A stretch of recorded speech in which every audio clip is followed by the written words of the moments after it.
dia a todos. Eu sou Cristiana Macedo. É um prazer, né, recebê-los aqui no seminário do CDTS. E hoje o nosso convidado é o professor Ricardo Gazinelli, da Fiocruz. Ele é pesquisador da Fiocruz e professor titular da UFMG, coordenador no Instituto Nacional de Ciência e Tecnologia de Vacinas e membro da Academia Brasileira de Ciências.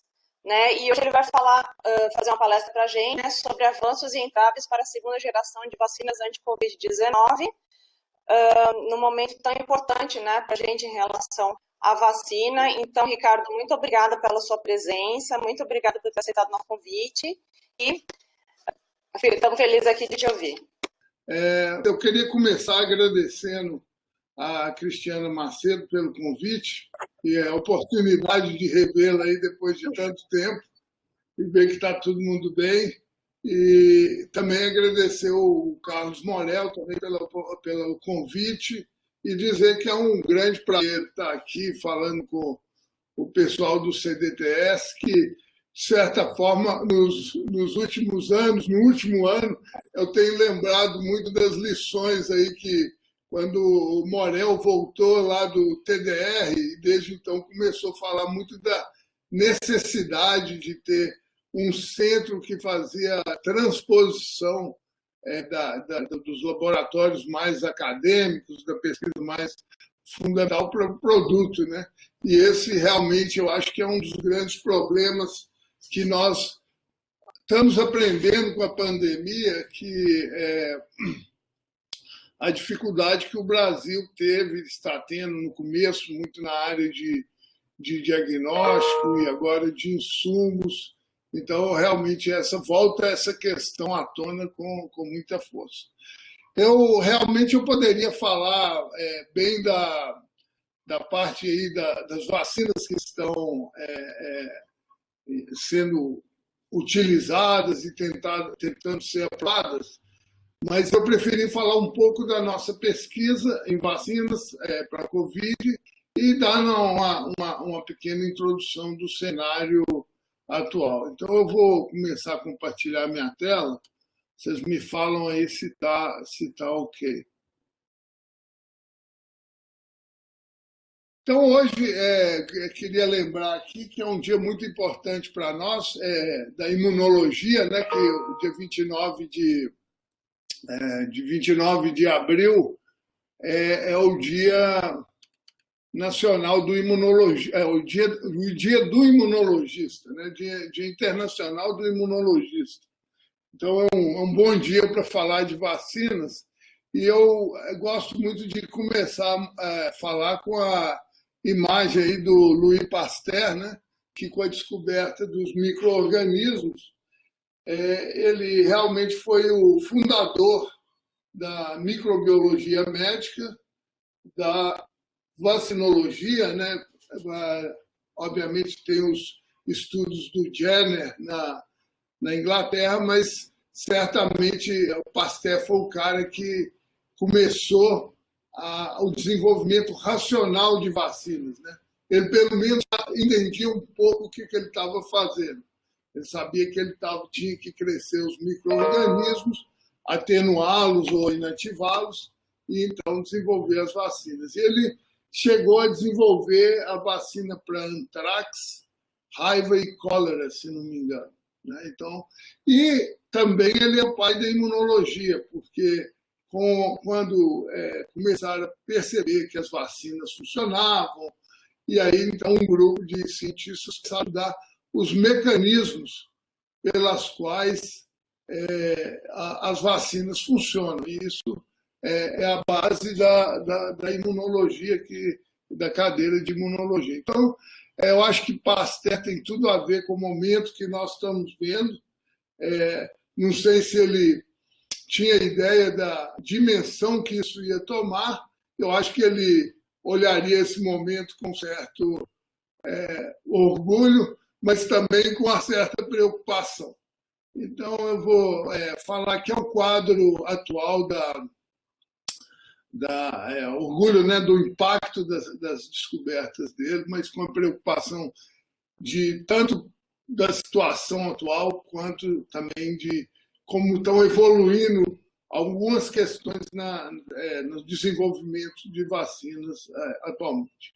Mas então aqui está o mapa de pessoas vacinadas da Covid-19, eu tirei isso aqui, foi 2 dias atrás, lá do New York Times, e então nós estamos vendo aí que tem alguns países que já estão com vacinação bem adiantada, né, que seria, no caso, Israel, parece que já relatou alguns dias sem ter caso nenhum de Covid-19, a Inglaterra também, que já está bem adiantada, os Estados Unidos, que, se não me engano, já vacinou pelo menos uma primeira dose em metade da população e parece ter tido, juntamente com algumas ações políticas, ter tido um efeito muito grande na queda de número de casos.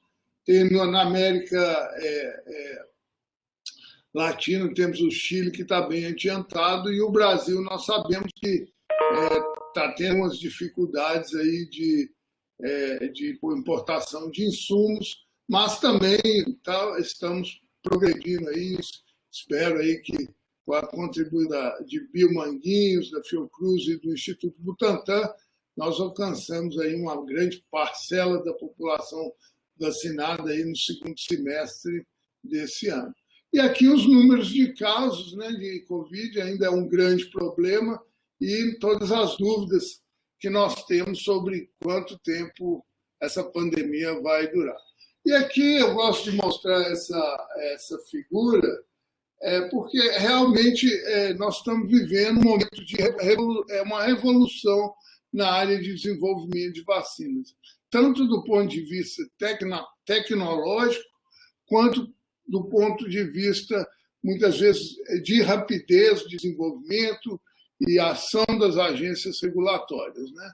Então, uma vacina normalmente que era desenvolvida em 10, 15 anos, nós assistimos, dessa vez, uma vacina chegando à distribuição com menos de um ano, o que realmente eu lembro no começo da pandemia, o pessoal falando que já ia distribuir uma vacina, mesmo antes de ter os resultados de eficácia, e eu achava assim, muito pouco provável, mas a verdade é que nós tivemos, então, um avanço extremamente rápido, e eu diria impressionante, e isso se deve muito à ação do apoio das agências governamentais em diferentes países e também do envolvimento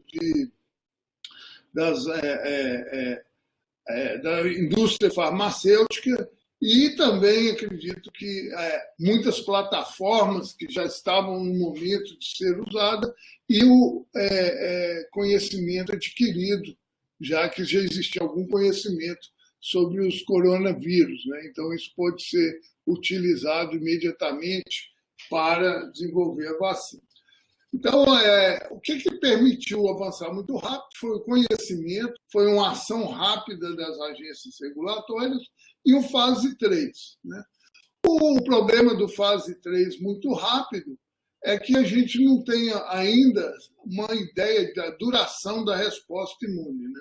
E a eficácia foi determinada num período muito curto de tempo. Então, tanto a eficácia num período mais longo e também a duração da resposta imune ainda são uma incógnita em alguns casos. Né? Então, a maioria das vacinas, se não me engano, tirando as vacinas inativadas, a base da maioria das vacinas é a proteína spike, né, ou espícula, e a indução dos anticorpos neutralizantes. Né? Eles atuam bloqueando a interação da região RBD, né, que é Receptor Binding Domain, ou domínio de ligação ao receptor, e com isso eles bloqueiam a entrada do vírus na célula. E também existe, então, esse é um dos mecanismos bloqueando a entrada, e também tem a ação dos linfócitos citotóxicos, que são capazes, então, de reconhecer e destruir as células infectadas. Então, nessa primeira fase, ou nessa que a gente está chamando de primeira geração das vacinas anti-Covid-19, nós temos, então, o que aconteceu foi o uso de um antígeno e o teste e a mudança de plataformas vacinais, né? Seja elas na forma de proteína ou de ácido nucleico. Essa foi a grande diferença, né? E nisso aí houve um grande avanço no uso que a gente chama das vacinas de terceira geração, que eu vou falar mais um pouco delas, que se mostraram, então, são vacinas bem sofisticadas e teve, então, algumas delas ainda não tinham sido testadas em humanos como plataformas vacinais. Isso com a pandemia e a necessidade de urgência de uma vacina. Então, várias delas entraram em testes clínicos com milhares de pessoas, e isso representou, então, um grande avanço e abre grande perspectiva para as vacinas, né? Então, no futuro também. Então, aqui é só mostrando, normalmente, a resposta de um antígeno sem um adjuvante imunológico ou sem um sistema de entrega, ela é muito baixa quando se associa o antígeno, no caso o antígeno spike, se aumenta muito a resposta, que vai então levar a uma ativação forte dos linfócitos T e da produção de anticorpos. Então, nós temos aqui as várias gerações de vacina, né? A primeira geração são as vacinas mais antigas, as vacinas atenuadas, como a vacina de febre amarela, sarampo, e as vacinas inativadas, como pólio, influenza e algumas da Covid-19. E, em geral, as vacinas atenuadas, elas induzem uma resposta muito forte e de longa duração, enquanto que as inativadas, elas requerem múltiplas doses para que a resposta se sustente, né? E no caso, nós não temos ainda nenhuma vacina atenuada para a Covid-19, mesmo porque existe a questão de segurança. Então, são vacinas onde a questão de segurança tem que ser muito mais rigorosa que as demais vacinas. E aí nós temos as vacinas de segunda geração, que normalmente elas têm um segmento do agente infeccioso, pode ser uma proteína, um carboidrato, e aí também nós temos alguns exemplos de vacinas até que duram, levam uma duração uma resposta de mais longa duração, como é o caso da hepatite B, do HPV, requer também várias doses, mas a imunidade é induzida por um tempo significativo. E muitas delas têm que ser também imunizadas com maior frequência. E aí nós temos as vacinas de terceira geração, que se tornaram realmente a grande mudança, avanço tecnológico na pandemia, né, que são principalmente os adenovírus, como é o caso da vacina da AstraZeneca e da Johnson Johnson, da Janssen, né, que usa o adenovírus 26, a da AstraZeneca usa o adenovírus do chimpanzé, que é essa que está sendo produzida por manguinhos. Finalmente, a vacina que nós temos ouvido falar muito recentemente, nos últimos 2 dias, que é a Sputnik, que é uma vacina que usa até uma estratégia bem inteligente, que é usar o prime com um adenovírus e o boost com um segundo adenovírus. Isso passa um problema, põe um problema que é a indução da resposta contra o vetor.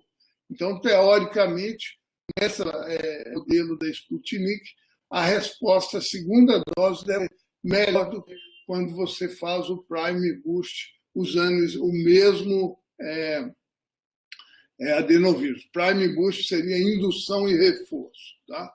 E aí os adenovírus já foram usados, já tinham sido usados contra a vacina, tem uma vacina contra a ebola aprovada, mas com uma distribuição muito limitada, e agora com a Covid-19 estão entre as principais vacinas, sabidamente indutores muito fortes de resposta celular,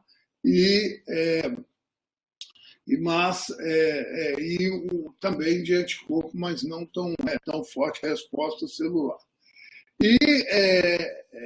Então, nós temos depois as vacinas genéticas. E talvez a grande mudança no cenário de vacina é a vacina de RNA, que funcionou extremamente bem, nunca tinha sido testado em humanos em vacinas contra doenças infecciosas em larga escala. Ela induz níveis de anticorpos extremamente altos. Então, a nossa dúvida agora sobre ela é a duração dessa resposta imune. Mas o grande negócio dessa plataforma de RNA é a versatilidade dela e a rapidez com que ela pode ser gerada. Então, é uma vacina que, com certeza, demonstrado essa capacidade, confirmada essa capacidade de indução de resposta imune, e principalmente se for por longa duração, muitas das vacinas provavelmente podem ser substituídas pelas vacinas de RNA, que são vacinas bem quimicamente definidas, e temos agora um modelo que está uma doença onde elas estão funcionando muito bem. Então, eu acho que essa é uma plataforma que o Brasil tem que correr e absorver rapidamente, porque ela pode se mudar todo o cenário de vacinas existente. E, finalmente, nós temos o reposicionamento de vacinas, que se falou muito nele antes de termos as vacinas para a Covid-19, e hoje, com o aparecimento das vacinas mais específicas, essas vacinas, então, já caíram para o segundo plano.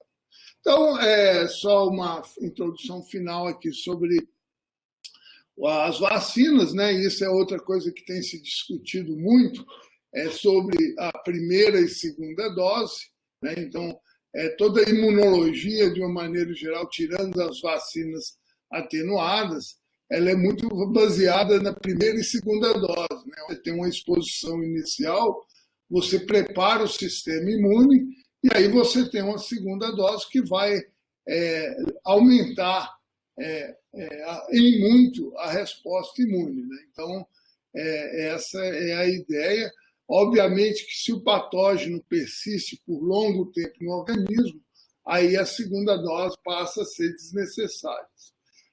Das vacinas que estão sendo usadas no Brasil, a AstraZeneca parece que mostraram que a segunda dose ela é melhor com um intervalo maior. Isso provavelmente se deve ao fato de ela ter uma atividade adjuvante muito forte e também talvez ela permitir que a resposta imune caia um pouco por causa dessa resposta contra o vetor viral. Mas parece que a informação que nós temos é que, mesmo sem a segunda dose nesse período inicial, ela tem um efeito protetor, né? E aí já a Coronavac, eu acho que a segunda dose ela é extremamente importante que ela seja tomada aí num período de 4 a 6 semanas. Então, nós estamos aqui, eu tinha muita preocupação com a análise dessas vacinas num período muito precoce, porque nós temos aí um período inicial onde você tem uma atividade que é não específica, e ela é protetora e nem sempre ela está relacionada com o que você quer na vacina, que é a resposta imune adquirida, que tem necessária a produção de anticorpos e linfócitos T. E eu acredito que hoje nós estamos nesse estágio aqui, realmente surpreendente, as vacinas estão funcionando muito bem, a de RNA funciona muito bem, mas parece que grande parte das vacinas que foram para o fase 3 estão funcionando. Então, nós tivemos uma taxa de sucesso muito grande, que muitas vezes não é comum a esse processo de desenvolvimento. E agora nós temos que aguardar para ver qual seria a duração dessa resposta imune. Então, o que nós aprendemos sobre vacina e nessa pandemia, né? Vacina, o Brasil, vacina e pandemia, né? Eu acho que hoje está se falando muito de vacinas brasileiras, e eu acho que é importante a gente pensar na vacina brasileira não como uma questão nacionalista, eu acho que isso aí é bobagem, mas nós temos que pensar um pouco na questão da soberania nacional. Então, o que o Brasil experimentou na Covid-19 é que, no começo dela, nós não tínhamos insumos nem para diagnóstico direito, né? Porque grande parte é importado mesmo. E nossa indústria de insumos para diagnóstico, ela vivia de importação. Bom, então, o que nós aprendemos é que o Brasil, devido a alguma dependência tecnológica, ou às vezes até tecnologia que o Brasil domina, mas acaba preferindo importar por questões de custos ou outras questões, então o nosso setor industrial não estava preparado. E isso eu acho que é um problema sério, porque não permitiu que o Brasil tivesse respostas muito rápidas em diferentes áreas que eram importantes para o combate à pandemia e mesmo para o tratamento, etc. Então, eu acho que isso nos serviu de lição da importância de estarmos preparados. E isso se aplicou também ao setor de vacinas, né? Tanto o Biomanguinhos quanto o Instituto Butantan fizeram a coisa certa, eles foram lá, fizeram acordos e a transferência de tecnologia, mas com a expectativa de atender mais rapidamente, mas isso ainda nós estamos vivendo problemas quanto à importação de insumos, né, a disponibilidade e o custo elevado. Então, essas são questões que poderiam ser atenuadas se o Brasil tivesse, desde o começo, se organizado para desenvolver algumas vacinas próprias. E eu acho que, para o futuro, nós vamos ter questões ainda importantes, que é a questão das variantes, né? Então, a adequação das vacinas, nem sempre as nossas variantes vão ser as mesmas de outros países. Nós temos a preocupação com outras pandemias e mesmo outras doenças, né, que no futuro todo esse reorganização e ativação desse setor pode ser muito importante. Então, eu acho que a questão de soberania nacional está muito mais ligada a uma segurança da população do que uma questão de nacionalismo, e eu acho que eu gostaria de deixar isso muito claro.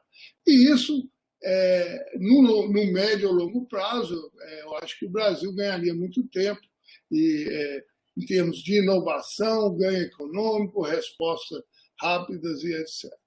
Então, eu vou falar um pouco das atividades de vacina, do Centro de Tecnologia de Vacinas, que é um centro que nós montamos em Belo Horizonte, que é uma aliança da UFMG e da Fundação Oswaldo Cruz, e ele é uma spin-off do Instituto Nacional de Ciência e Tecnologia de Vacinas e tem tido muito suporte do programa INCT e da Rede Vírus do MCTI.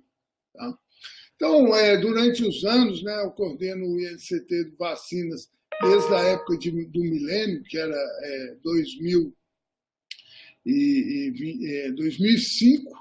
e com o tempo nós fomos adquirindo várias plataformas vacinais no nosso portfólio.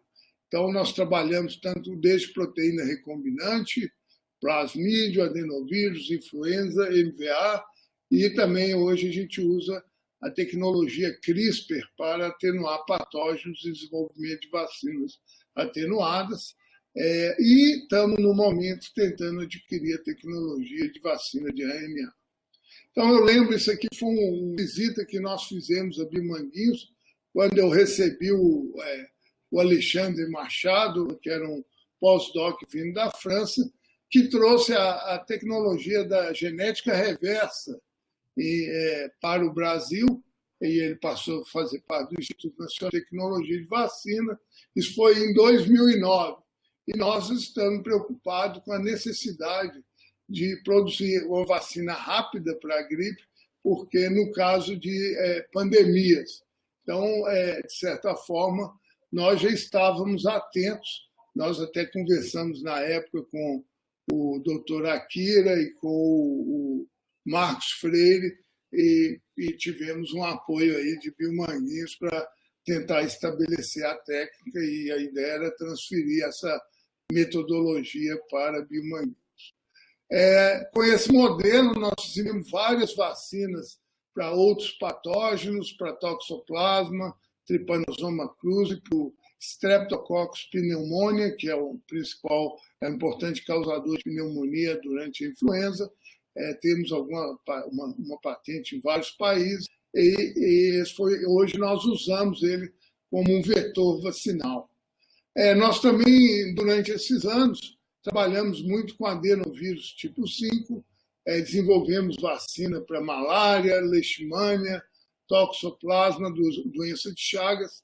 O nosso INCT ele era muito focado na parte de doenças negligenciadas, e temos muitas vacinas também, por volta de 2012, se não me engano, também tivemos muita conversa com Biomanguinhos para estabelecer essa técnica na Fiocruz. E também hoje trabalhamos muito com esse vírus, o MVA, que é um vírus de ave, que não causa doença em humano, e é usado como vetor vacinal pode ser usado como vetor vacinal para doenças humanas, e temos ele, então, incorporado os antígenos de dengue, toxoplasma, leishmania, Trypanosoma cruzi também com patentes. E esse vetor, uma vantagem dele é que você pode pôr mais de um G no vetor vacinal. E, finalmente, uma das vacinas que nós tivemos sucesso de ir para o mercado foi uma vacina da área veterinária.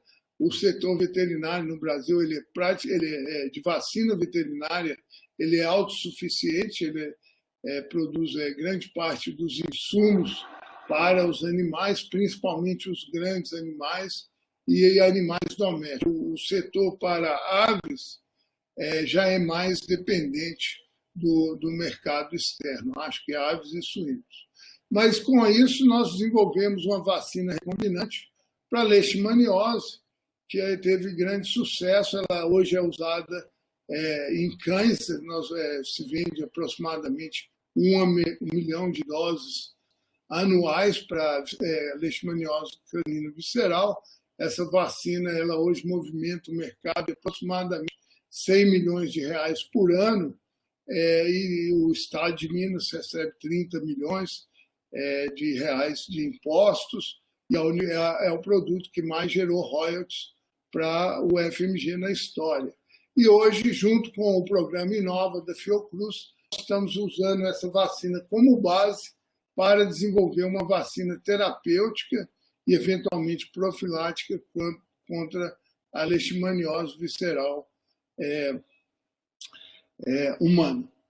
Então, vamos finalmente ao ponto do meu seminário, que é a próxima geração de vacinas contra o coronavírus. Seria uma vacina, eu acho que tem se falado muito de uma vacina pan-coronavírus, que essa seria a vacina ideal. Como eu disse no começo do seminário, as vacinas, a primeira geração contra o coronavírus, elas foram feitas de forma muito pragmática. Sabia-se qual era o antígeno que era alvo dos anticorpos neutralizantes, e esse antígeno, então, ele era colocado numa plataforma vacinal e usado para a indução de anticorpos neutralizantes. Agora, nós aprendemos muito com várias questões, com a doença, com os variantes, e então, eu acho que vai ser essa segunda geração de vacinas, são vacinas que vão desenvolver, ter um racional maior do entendimento do que acontece entre o sistema imune, doença, na infecção com SARS-CoV-2. Eu acredito que um fator que vai ser introduzido nessa vacina é um maior racional para o desenvolvimento de uma resposta de linfócitos T. E um dos argumentos para isso é que nós hoje aprendemos que poucas mutações no gene da spike, elas podem levar a conformações onde o anticorpo neutralizante passa a não funcionar. Quando você está alvejando uma vacina que tem principal mecanismo os linfócitos T, então normalmente você está pensando em uma vacina que vai reconhecer múltiplos epitopos lineares. E é muito pouco provável que você tenha um número de mutações em vários epitopos simultaneamente, de forma que ele inative essa resposta celular de uma maneira significativa. Então, o que nós fizemos, isso aqui não está aparecendo o que eu queria mostrar, nós mapeamos, então, virtualmente, vários genes do coronavírus e nós achamos que o gene que tinha mais epitopos de linfócitos T, virtualmente seria a proteína nucleocapsídeo e também na proteína spike a região RBD. Então, nós pegamos aí, a partir disso, nós fizemos o alinhamento de aproximadamente 60 linhagens de coronavírus, de diferentes linhagens, as 5 linhagens principais, e distribuídos geograficamente, e olhamos, então, aos sítios de mutação. Essa imagem, cada pico desse mostra um sítio de mutação, e cada altura desse pico mostra frequência. Aliás, não é mutação, é mudança de aminoácido, que estou dizendo aqui, tá? Em cada um dos genes, nos genes da spike e da N.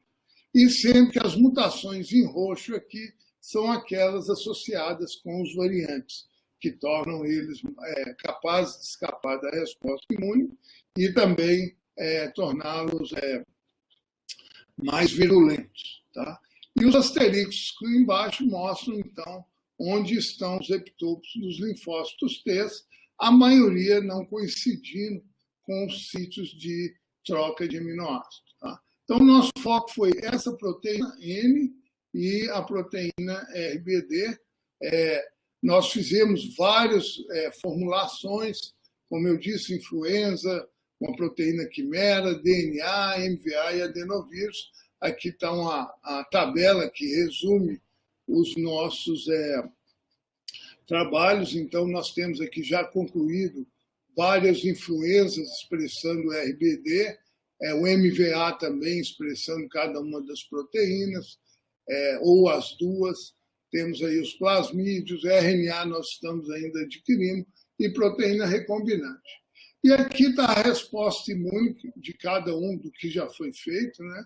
E a resposta celular, humoral e proteção.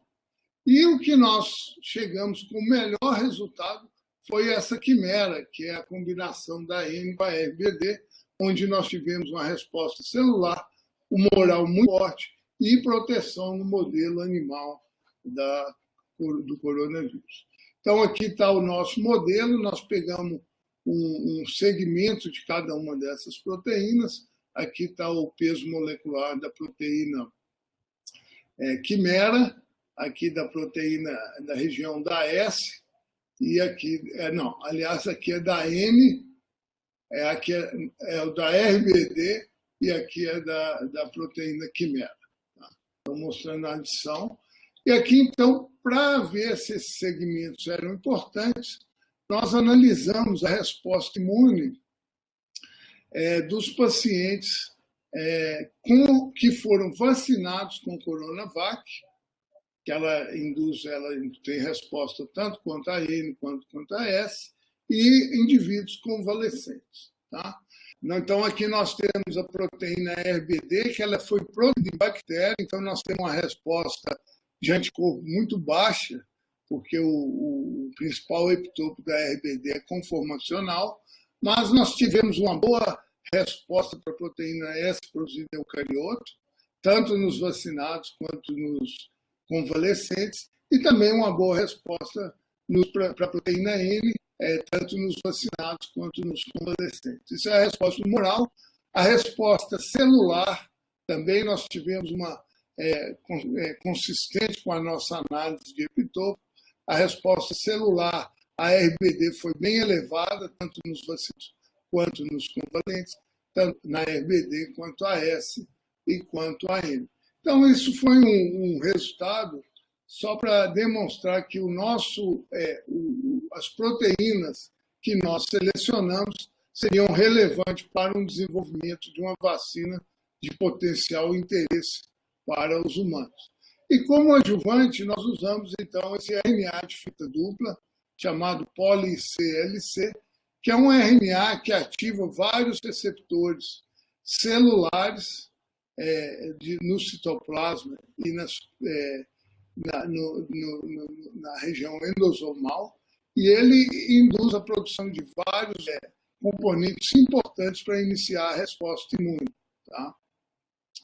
Tanto como interferons, citocinas pró-inflamatórios, expressão de moléculas de MHC, e aí usamos a nossa proteína, que a gente denominou SPIN, para induzir e almejando principalmente a resposta de linfócitos T.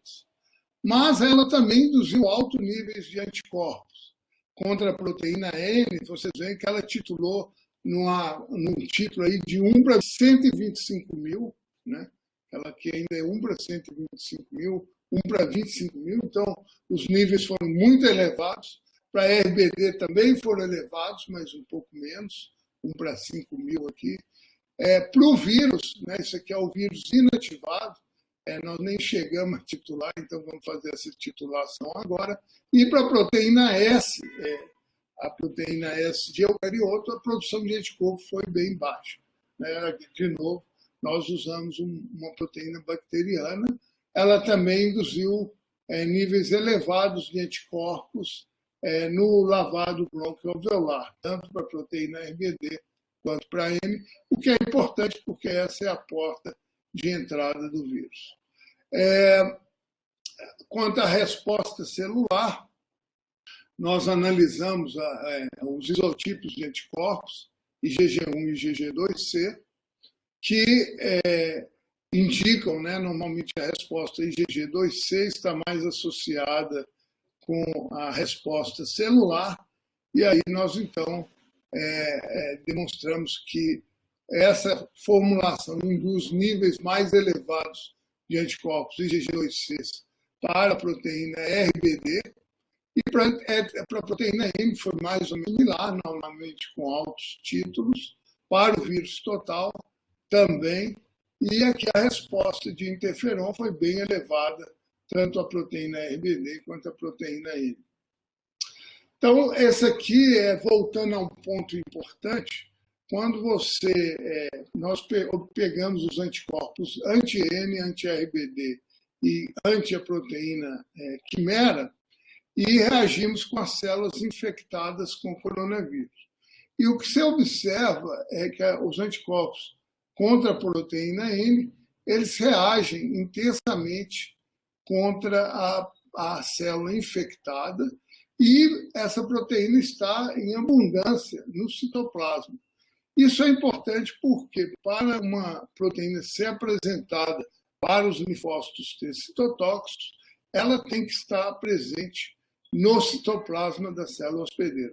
Já a proteína RBD parece que ela vai para o Golgi, ela é direcionada rapidamente para o Golgi e para a montagem do vírus, então ela não está presente em quantidades tão grandes no citoplasma. E nós acreditamos, então, que essa proteína anti-N, o fato dela estar no citoplasma em grande quantidade, mais uma vez favorece a sua apresentação para os linfócitos T citotóxicos. E, novamente, então, aqui a resposta contra o vírus total, novamente nós enfatizamos que essa vacina não induziu anticorpos neutralizantes, zero. Então, aqui são soros de pacientes convalescentes, né, em altas concentrações neutralizantes, e nos animais imunizados não tem detecção. Então, a pergunta que nós tivemos é se, independente da não presença de anticorpos neutralizantes, se essa vacina protegeria contra a infecção.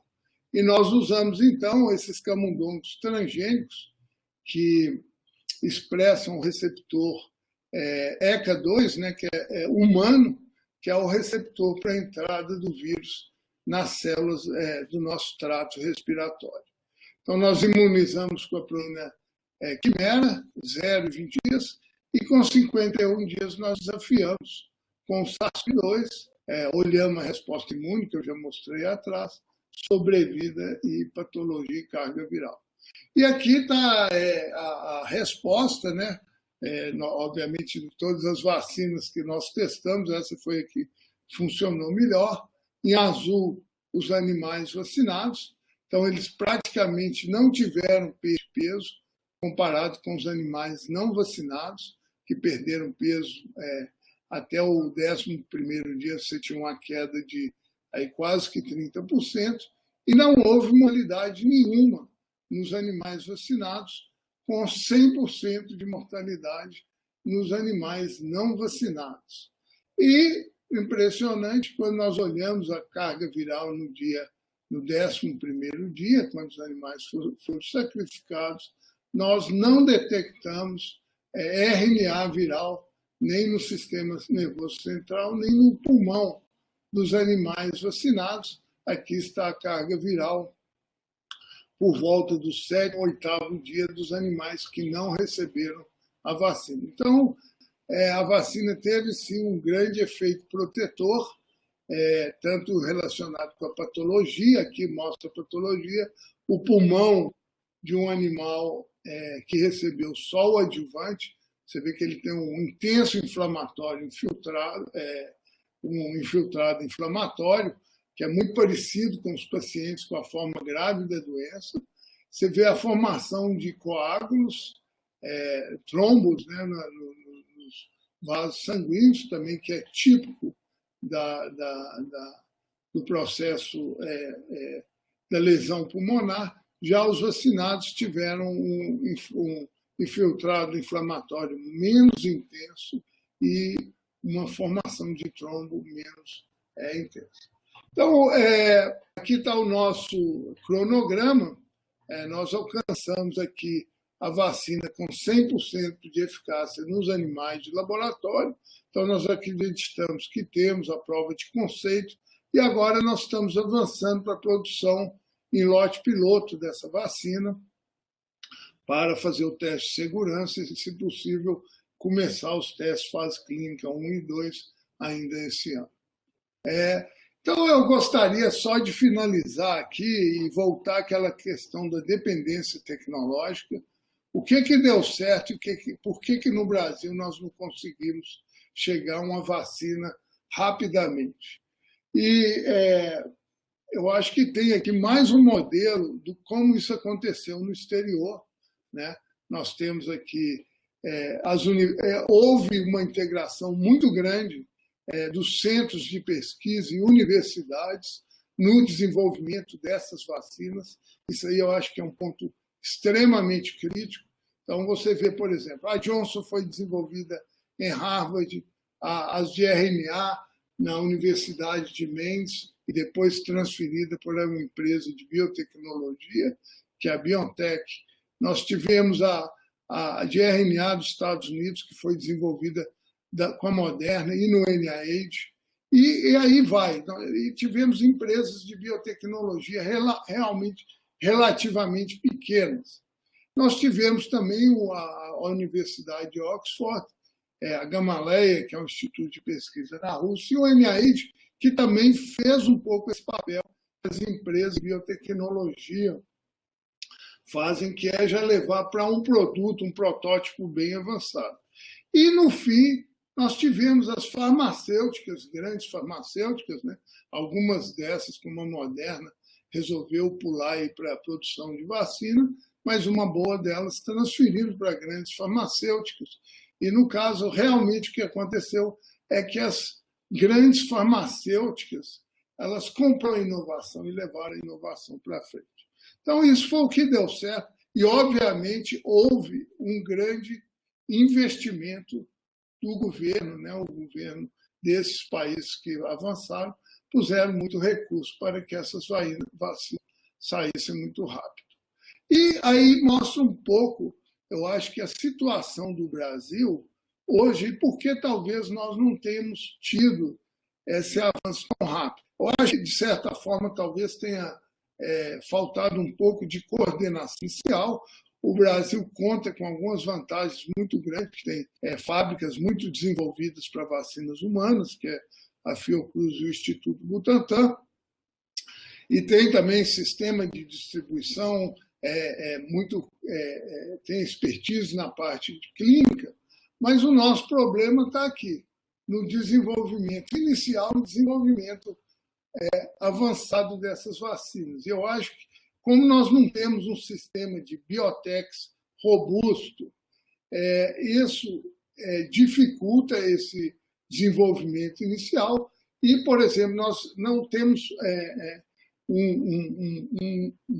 também muito avançado institutos como o Instituto Jenner de Oxford, que permite, então, esse desenvolvimento inicial. Nós temos aqui o CDTS, que tem essa proposta, né? Eu acho que é uma coisa. Nós temos o CT Vacinas, onde eu trabalho também, que nós criamos lá em Belo Horizonte, que nós temos essa proposta que sirva para esse motivo, que é fazer o desenvolvimento inicial e depois transferir, então, para um desenvolvimento mais avançado com as farmacêuticas. Eu acho que na área de vacina, quem teria que assumir esse papel seria o Instituto Butantan e Biomanguinhos, e talvez, não sei se teria espaço para a entrada do setor privado, mas eu acho que o problema do Brasil está na organização e mesmo na existência de infraestrutura necessária para esse desenvolvimento inicial. Então, nós estamos fazendo um estudo para criar uma planta piloto para a produção de proteínas recombinantes, e essa planta piloto, no nosso cálculo, pode estar um pouco equivocado, custaria 40 milhões. Hoje, para você produzir uma proteína em boas práticas de laboratório no exterior, você paga 10 milhões de reais. Então, com 4 proteínas, você teria um laboratório desse, e quase que certamente o Brasil precisa de alguns laboratórios desses para atender uma demanda no desenvolvimento inicial de vacinas. Então, eu queria terminar aqui agradecendo os colaboradores, vários aí que participaram como uma equipe de fato nesses projetos, e eu queria dar um agradecimento especial para a Natália e o Patrick, que é uma pós-doc e um aluno de doutorado no meu laboratório, a Natália Salazar, que fez toda a parte de expressão de proteína, e o Júlia Castro e Marcílio, que trabalharam muito na imunogenicidade e nos estudos com o coronavírus.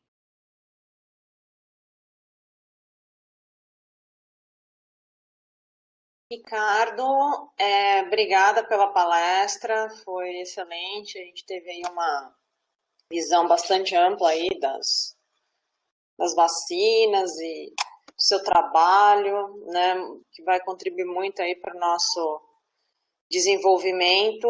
E eu vou ver aqui se a gente tem perguntas, né, no YouTube, ainda está passando lá. Cris, Oi. Eu coloquei algumas aqui já no chat, no bate-papo. Uhum. Deixa eu olhar aqui. Ah, sim, a do Marcelo eu ia fazer essa mesmo. Então, Ricardo, tem uma pergunta do Marcelo Alves Ferreira, e ele pergunta sobre a vacina cubana, se você conhece a tecnologia que eles estão utilizando, e pediu para você comentar. assim, não sei exatamente a tecnologia, mas eu até não comecei a comentar e eu acho que eu não completei meu raciocínio. Mas Cuba mostrou muita organização para desenvolver a vacina, né? Então, eu acho que eles estão agora já com 3 ou 4 vacinas em teste no fase 3 e com resultados promissores. Então, o que eu vejo, talvez o Brasil faltou isso. No começo lá, falar, eu acho que seria muito interessante ter uma maior interação com a academia e o Instituto Butantan e Biomanguinhos, falar, vamos desenvolver esses 4 modelos e chegar lá, levar até o fase 3. Eu acho que, obviamente, é importante um apoio governamental, mas eu acho que faltou isso, né? Então, eu acho que não é nem a competência, faltou a organização. Eu acho que sirva de lição, né, para as próximas vezes e muitas das doenças que nós não temos vacinas no momento e muitas vezes não são de interesse para os países mais desenvolvidos, né? O Brasil hoje, eu acho que tem capacitação total do começo ao fim do processo. Mas o problema é que não tem a infraestrutura e tem essa dificuldade aí nessa transição da prova de conceito para os testes clínicos, que nós estamos chamando de Vale da Morte. Então, eu vejo que Cuba serve como um exemplo para nós, né? E lá é um sistema totalmente público, né? Nós não podemos falar que não é porque não tem o setor privado, é um sistema público. Então, eu acho que é um ótimo exemplo para o Brasil. Certo. E eu não sei, assim, tem também uma solicitação do Marcelo também. Eu não sei como é que você está de tempo, Ricardo, mas ele falou que os resultados, que na hora que você passou, eles não conseguiram ouvir direito. Se você pudesse repassar, pelo menos, só os resultados que vocês obtiveram. Não sei se você tem tempo, disponibilidade para esse momento. Eu tenho. Eu poderia sumarizar aqui rapidamente. Pode. E se ele quiser, depois eu converso com ele. Mas, basicamente, o que nós fizemos, nós fizemos uma análise virtual dos genes da Covid-19 e nós encontramos uma grande concentração de epitopos na proteína M. Tá? E também na região RBD da proteína S. Então, nós geramos uma proteína de fusão, essa proteína já está sendo, fazendo o pessoal usa o termo em inglês, tech transfer, né? Nós já temos os métodos analíticos e tudo, para a produção em lote piloto. E aí nós imunizamos o camundongo usando o Poli-C, um produto que já é aprovado para uso em testes clínicos, que é o Poli-CLC, que ele é protegido para ter menos degradação, ele fica mais estável. E ele é um ótimo indutor de imunidade celular. E ele induziu uma resposta alta de anticorpo, uma produção alta de interferon pelos linfócitos T, e induziu a proteção de 100% dos camundongos transgênicos desafiados com a proteína, com o SARS-CoV-2, né? São os camundongos transgênicos para o receptor ECA2 humano, né? Onde o vírus entra. Esses camundongos são extremamente susceptíveis, eles morrem com 100% pelo dia 11, 12 de infecção. E a vacina protegeu contra qualquer sinal clínico, 100% de sobrevida. Nós não detectamos vírus com 11 dias de infecção, quando tinham tido 100% de mortalidade do controle, e protegeu também contra a patologia pulmonar. Então, em camundongo foi altamente eficiente. E nós acreditamos que grande parte dessa resistência é devida, então, aos epitopos T, porque a vacina não induziu anticorpo neutralizante. Tá? Então, essa é um resumo bem. E nós fizemos também influenza expressando RBD, adenovírus expressando N e RBD, estamos fazendo MVA, plasmídio, etc. É que nós chegamos à conclusão. A N induz muito anticorpo. A RBD não funciona muito bem. A gente está mudando tudo para S, porque a RBD sozinha nós não conseguimos a indução de altos títulos de anticorpo. Então, quando nós tínhamos o S, a proteína inteira no plasmídio, aí sim nós alcançamos um grande título de anticorpo neutralizante.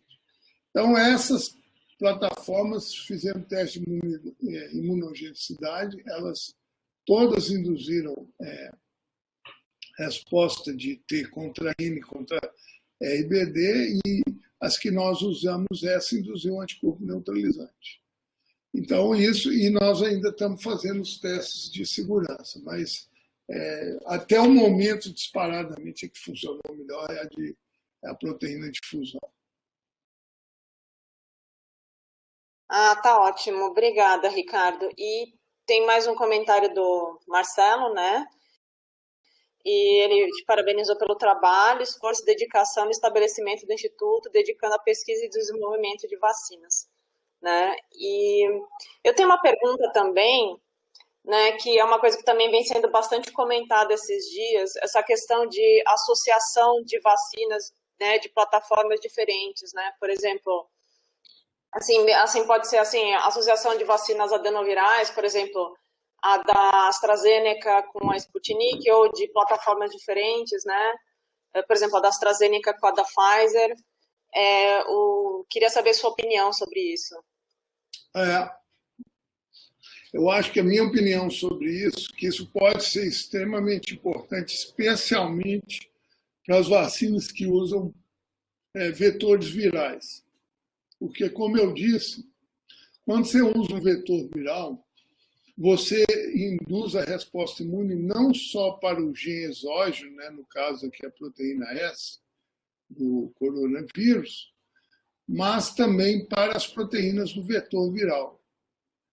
Qual que é a consequência disso? É que quando você for dar a segunda dose, ou se nós passarmos a precisar de uma vacina anual, o paciente ou o indivíduo, né? No caso o indivíduo, ele terá uma resposta contra o vetor viral.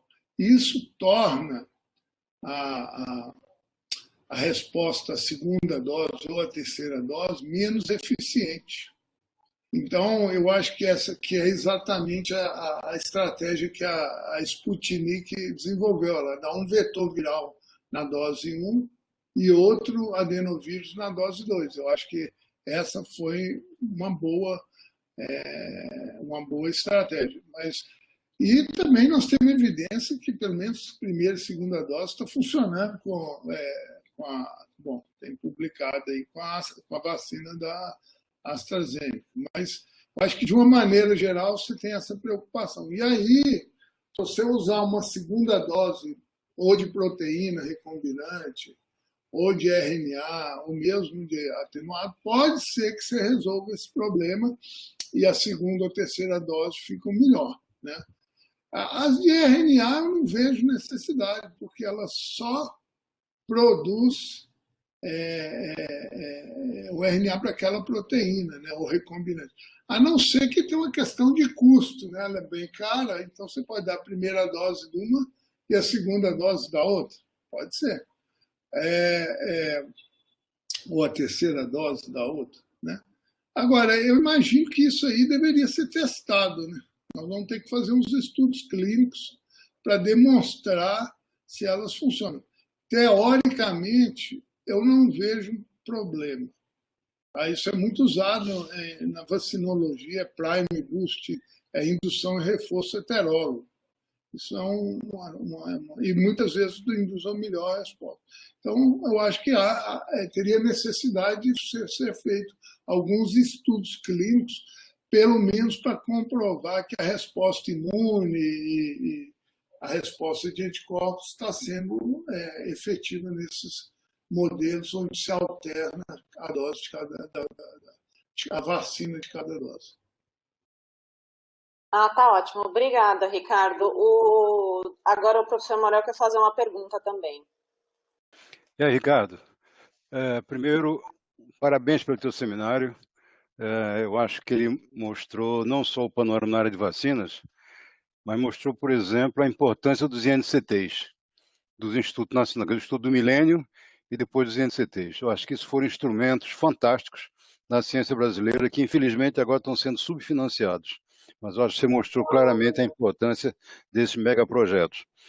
Eu gostei muito também de ver os teus resultados financeiros com a vacina da Leishmania, o retorno de investimento e como isso está fazendo bem para o UFMG, né?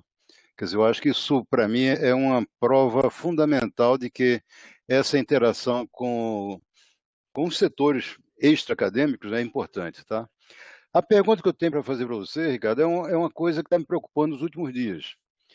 A imprensa e algumas pessoas de direita, esquerda, etc., estão falando na importância que seria quebrar a patente de vacina para mudar radicalmente a coisa.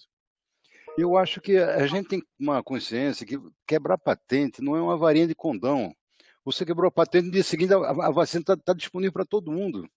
Eu acho que isso é uma visão completamente de curto prazo. O problema é muito maior, como você falou, o problema é muito maior é o subfinanciamento da parte de desenvolvimento, da organização, da estrutura de ciência e tecnologia no Brasil. Sabe? Ok, quebra a patente da Moderna. Quem vai produzir? Como é que vai ser? Quais são as equipes? Sabe? Quer dizer, eu acho que a imprensa está fazendo da quebra de patente uma varinha de condão mágica, que quebrou, não precisa investir mais na ciência brasileira, a gente vai quebrar a patente a tudo. Eu queria um pouco ter um comentário sobre essa visão de curtíssimo prazo aí que está na imprensa. Eu concordo, né? Nós devíamos estar falando mais, em vez de quebrar a patente, como chegar numa inovação e num produto. Eu acho que isso é o mais importante, né? Que nós vivemos num mundo que, se você quiser viver de quebrar patente, é você assumir que você vai viver de inovação que outros fizeram, né? Não a inovação que você fez. Exato. E eu acho que nós temos que incentivar realmente. Assim, o Brasil tem tudo. O Brasil tem capacidade, capacitação. Nós temos recursos para pôr nisso aí. É igual eu falei para você, não é tão caro a gente fazer uma estrutura que onde nós vamos ter testes clínicos continuados e isso vai gerar produto, porque nós sabemos que o setor farmacêutico entra quando a coisa já está mais avançada, né? Eu gosto até de, em muitas das minhas apresentações, eu faço referência a toda a sua fala, que eu acho que não sei se é de 10 ou 15 anos atrás, que você já tinha todo esse discurso dessa importância, dessa transição da pesquisa básica para o produto e a inovação, que até hoje é um problema fundamental no Brasil. Então, aliás, cara, deixa eu aproveitar e fazer um convite para você. Não sei se você está sabendo, o CDTS fez um convênio com a Ciência Hoje, e mensalmente tem um artigo sobre pesquisa internacional, ciência internacional. Já escreveu sobre isso, eu comecei a série, depois o Reinaldo falou, Roberto Lente também. Então, a gente tem um artigo desse por mês. Você poderia escrever um nessa área. O Marcos Freire já fez um sobre vacinas. Mas seria muito bom essa área ser reforçada. Então, eu vou te mandar um convite para mais para frente, uma vez por mês, para você escrever um artigo de uma página, é pouca coisa, sobre a importância dessa transposição, como você falou, ou tradução da pesquisa no produto. E todo esse Vale da Morte está aí no meio. Então, depois te passa as instruções, tudo, como é que é, tá? Mas seria muito bom um artigo teu sobre isso. Ótimo, podemos contribuir aí. Mas então eu acho que é isso, eu acho que nós temos que falar mesmo em organização, estruturação e como chegar lá. Eu acho que isso é o mais importante. Não é que a gente seja contra a quebra de vacina, melhor chamando uma licença compulsória. A Fiocruz fez isso já com a Efavirenz. Mas não é uma receita universal, você não vai conseguir ter um desenvolvimento de longo prazo simplesmente emitindo licença compulsória, sabe? Pode ser até parte da solução, mas que exige muito mais coisa que isso. Eu lembro que na época do HIV, né, teve houve a quebra de patente aí, mas eu acho que foi uma coisa coordenada, né, de forma assim. E é igual você está falando, quem vai produzir a vacina de RNA. Aliás, para quem está interessado no assunto, saiu ontem no New York Times um link de como fazer A vacina moderna. vacina. E foi muito didático, muito bom. Beleza de artigo, beleza de artigo. Ricardo, E tem só mais pergunta do Marcos Freire, né? Só para a gente finalizar, ele te parabenizou e queria saber um pouco mais sobre a sua visão da escalonabilidade dessa plataforma que está apresentando os resultados promissores. Olha, eu acho que é ótimo, porque ela é uma proteína recombinante, produzida em bactéria, né? Ela é uma proteína, porque ela é uma quimera. Nós já temos ela na forma solúvel, então ela não tem cauda de histidina, a gente purifica ela com troca iônica. Nós já estamos com os métodos analíticos bem determinados. Então, querendo produzir em biomanguinhos, nós estamos à disposição. Tá ótimo. Mais alguma consideração, Morel? Não, se não tem mais pergunta, eu quero só agradecer ao Ricardo. Esse foi um dos belos seminários que você, Cristiano e a Poliana organizaram. Eu acho que isso não só foi um belo seminário, mas foi muito oportuno, porque é o assunto do momento, né? Vacina está na mesa do café da manhã, todo mundo aqui em casa me pergunta, e aí a vacina russa, presta, não presta, tal? Então, a gente foi ótimo, esse seminário caiu muito bem no momento. E o Ricardo é uma pessoa que está trabalhando nisso há anos, décadas, e tem uma autoridade para falar sobre isso, como poucas pessoas têm. Então, parabéns a vocês duas e ao Ricardo. Agradeço aí mais uma vez, foi um prazer, até uma honra falar aqui para vocês. Acho que eu tenho aí vocês como um modelo aí de desenvolvimento e avanço. Conheço o Morel aí há muito tempo, desde o Congresso de Chagas, né? E a Cristiane. Desde Caxambu. Caxambu, exatamente. Cristiane também, que desde que ela estava na Alemanha, né? Nós verdade. no laboratório do Ralph. Então Isso. é bom rever os amigos foi um prazer estar aqui com vocês. Então Beleza, tá. então. Tá Obrigada, bom, gente. Parabéns. obrigada, Ricardo. Todos. Obrigada, Ricardo. E até a próxima. Obrigada. Tá bom, gente. Tchau. Tchau. Tchau.